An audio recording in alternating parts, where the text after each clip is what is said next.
Hey. That's a solid one. Bringing it in this week with the best darn 12 minutes in real estate and mortgage podcast in the world. If you haven't heard it before, it doesn't take long. That's the beauty of it. People can tune in and tune out. Yeah. Here with Patrick Ali, who is becoming like the resident go-to guy on the podcast. How are you this morning, Patrick? I'm doing good. Doing good. Good 4th of July? I did. It's my dad's birthday is the 4th. So, oh, it is? Yeah, we hung out a little bit, cooked him dinner, and then lit off a couple of fireworks. Had a good time. Good. How old is your pops? He's 75 this year. Really? Yeah. Okay, nice. Yeah. Sort of the 3/4 of the way there, He kind is of a thing. Still working every day, too. I like that. Yeah. That's good. And Kasey Walmsley making a guest appearance this week on the show. Hola. How about that? Yeah. Yeah, I like it. What's my last name? Well, you're always I Walmsley know. to me. It's okay. You know, I don't know. We'll go with Andrews. Andrews. Yeah. Yeah. That's married and maiden for those of you at home keeping score. Married 7 months ago? Close, yeah. Okay. About 8. 8? Yeah, Okay. close. November. Very good. So It's pretty good. that is pretty good. So this week on the show, we've got a host, and Kasey is at Hall Financial, our operations guru. So when a loan comes into process, she takes care of it from A to Z after we turn it in. So she's got a unique perspective on what's going on with the market, what she sees with clients, and so I think it's going to be really interesting to have her on the show today because we'll get into some things that she's seeing that maybe we don't always cover, right, from our angle, which is good. We talked last week. I just want to got a few subjects here. We talked last week about down payment, and I think that down payment is just a really interesting subject. And one of the things that I feel strongly about is clients that have, whatever they have in the bank. Let's say they have $15,000 in the bank, and a lot of times they use every penny towards their down payment, towards their escrows, their prorations, all the things you have to pay up front to get into a home.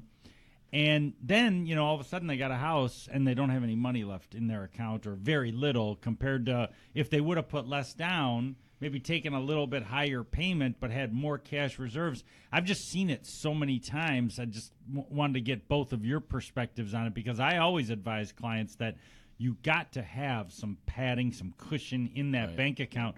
And they say, well, but my payment's going to go up, $80 or $60 or whatever it is. And I mean, it's just, I guess it's part of being an expert in this is just like when I go to buy something and I don't know that much about it. What I advise people all the time is have some stowaway money for sure. Right. Don't put every last penny down, just to try and get the lowest payment. Well, and it just doesn't make sense to me to, you're already going into debt.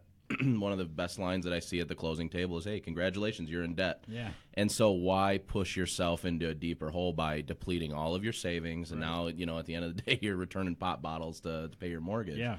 When you can, have a little bit of a cushion. There's so many creative ways that we can help you as loan officers and how real estate agents can help you to get into a home for cheap. Or to make it easier on you. Why spend the money when you can now have a little bit extra to, furnish your house, set up your cable. Yeah. I mean, that's one of the things. Set up your cable, set up all your utilities, and kind of roll that way. And in case you probably see that more while you're in process is that, you have clients that end up coming back to us and saying, well, I don't have enough money now. Yeah. I always suggest to first-time home buyers especially to write out a list. Write out a list of what you think goes into buying a house. Because a lot of people, like I said, you forget about cable bills, switching utility bills into your name. It's not just about the mortgage payment.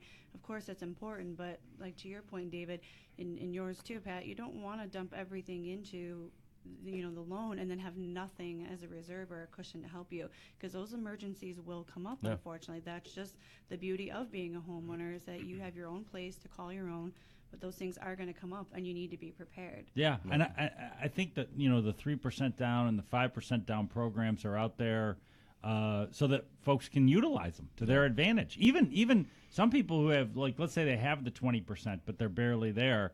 10 or 15% is above the national average on what to put down on a home. So I just think sometimes people get caught up in They're trying to get to that 20%. They don't want to pay Right. PMI or a little bit of a higher rate, but at the same time, keeping some of your own cash in your pocket, it's worth a lot. Right. And we need to make sure we're talking about that. And we talked about it a little bit last I like week. the list idea, too. It's good It because is. it becomes very real. Right, you're literally writing down everything you're accountable for. Yeah. It isn't, and maybe you do make a decision, as we did it. We ditched cable recently, and it's been great because that's not a need.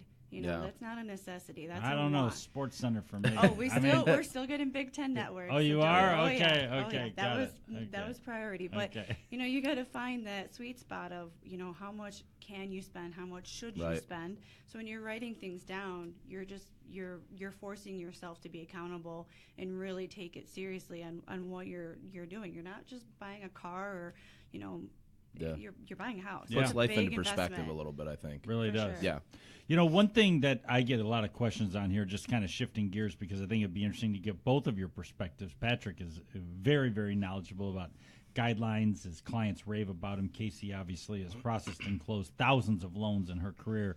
Is my spouse being on the loan or not being on the loan? And we see this a lot because spouses' credit scores differ. Their past situations differ. Maybe they got married a year ago and one person has had great credit forever. Maybe somebody had financial troubles. Whatever it is, how do you determine, given the advice? And I'd like to hear from both of you because I think it's an interesting, Mr. and Mrs. Smith are buying a home, and I'm making up the scenario, and you guys can make up your own, but, maybe Mrs. Smith makes more money than Mr. Smith, but Mr. Smith has the better credit. And so, kind of figuring all that out to get them qualified for the best program, it takes somebody who has a background in this business. A lot of people in this business, they just haven't been doing it a long time, so they don't know the ins and outs. I thought that'd be interesting to share because I think that there are a lot of very interesting situations out there. And maybe somebody's thinking, well, we can't buy a house because my husband doesn't have good credit or vice versa. Well, they actually could. And I don't know, Patrick, Kasey, you want to take it on first? Yeah, I would just say sometimes the obvious answer isn't always the immediate answer, and that's why we push our loan officers to dig deep, find out what the 5-year plan is. Maybe doing the conventional loan with one spouse makes more sense and putting the more money down. But if it makes more sense to go FHA and save some money and only do the other spouse because they need money later down the road, maybe that's the better option. So I always say get all the facts, but don't make it just about what's going on right now. Check into what is going to happen in 3 to 5 years. Are they planning, kids? What's the pricing at right now? There's so many different variables right now with mortgages that it isn't a one-stop answer. You really have to dig deep and look at the whole picture and ultimately determine what makes the most financial sense. I think I'm going to quote you on that, by the way, today, because the best answer isn't always the obvious answer, right? Yeah. Or the immediate. I think that's really good. You got to dig deep. For sure. That's a good tagline for the podcast. Yeah, today. it's you good. go. Yeah. And another thing that you got to look at too is a lot of people have this stigma against because both people live in the home, both people have to be on the mortgage, and it's not always the case. Wife or husband might make a little bit more money, but don't have as good as credit. Well, the other spouse may not make as much money, still qualifies for the loan, but has excellent credit. Well, okay, so the loan program is going to look a little bit better for you. But at the same time, now you realize that there's a whole other income that you're not accounting for. So when you go back to write down a list of everything that's going to happen afterwards, and life is put into perspective a little bit better for you, now you realize that we didn't even account for this entire $60,000 a year that you're making. Yeah. And so your debt or debt to income, which is the money you pay out versus the money you receive, is not stretched so thin. So it just makes a ton of sense. And both spouses can always be on title. You're still attached to the home. Yeah, well, that was the next question that I always get is, well, can we both be on title, though, Right. even if one is only on the mortgage? And the answer is yes. Right. The other thing that I think is just interesting about this is that if I threw out a percentage, and I'm going to throw it out there and you guys can say higher or lower, but I would say 15% of loans, that maybe is a touch high, but a bigger number than people think, one person's on the loan and one isn't. What do you guys think about 15%? Am I in the ballpark? You think it's higher or lower, Kasey? You see them all. I would say if you're averaging the whole between conventional, FHA, VA, that's probably pretty fair. Yeah. I would say FHA is probably a little bit higher, but it really just depends on the program. Yeah. Because, Okay. Yep. So anyway, interesting. And if you're, married or you're thinking about buying a home with someone, just know that there are potentially creative options for you that don't involve the obvious answer. Maybe it's a little bit deeper than that. And so we can take a look at that. Last thing, and we only got a couple minutes to go in the show this week, but I think that something that, we've talked about on the show over and over again, housing prices, what's going on, these multiple offer situations, people having a tough time finding the home. The interesting thing is that, from a few years ago, it is easier to qualify for a mortgage now. Right. It was very difficult a few years ago. Just from your guys' perspective, because it is a hot home buying season. I mean, whenever I run into people, whether it be at a restaurant or, wherever I am, they always come, hey, man, it's hard to find a house right now. I'm having a hard time finding a house. What are you guys' thoughts just on the market and, the ease of qualifying for the mortgage, compared to where we were a couple of years ago? I just need your take. I think it's a lot easier. Some of the guidelines are a little bit more lenient now. But again, it is tough to find a home right now. Yeah. And it is something that it is a seller's market 100%. And I think that eventually that's going to come to a head. And people are going to have a lot harder time finding homes, or they've gotten themselves into a position where now they're looking to sell a home that they might have bought 3 years ago because they are already looking to upgrade because they didn't think about it at the time of like, hey, I'm going to spend a little extra money right now like we were talking about. Yeah. And then they realize now, well, now I got to upgrade because I have a family I got to take care of, or we're starting to have kids, or we're going to get married soon. So, I would just say advice to, even if you're not a first-time home buyer, is the market is very different from what it was 20 years ago, 10 years ago, 5 years ago. And there isn't just a one-size-fits-all mortgage. Right. And a lot of people have this idea in their head that there's only, if you put 20% down, you avoid PMI. If you do X, Y, and Z, that's the only way you're going to get a mortgage. And that's not true. And I would encourage people to fully disclose and get the right team on board with you, between your realtor, your mortgage company, your insurance agent. It's crazy how people don't realize how important that is. Yeah. When you have the right team of people helping you, your process, even if you have bumps, will still seem smooth because you have the right people. And they're working together. Exactly. Yeah.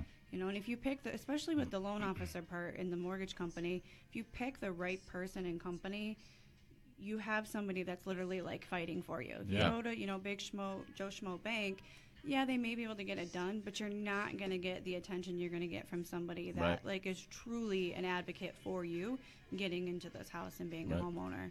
Good stuff. Another great show in the books. Great insight, guys. Appreciate it. And Patrick, see you again next week. Yeah. Okay. I'll be here. Kasey, what do you think? Another guest appearance, maybe? Always. I mean, when Tiffany hears this, Kasey's going to be nudging her way up. She may be hosting the show. I could be out. It's great having you on the show this week. Yep. Great perspective. I got to come up with my new show name then. New show name? Yeah. Okay, something cool, like a nickname kind of a thing? Yeah. For sure. I'm into it. All right, for everybody here at the best darn 12-minute real estate and mortgage podcast in the world, I'm David Hall, and we will see you next week.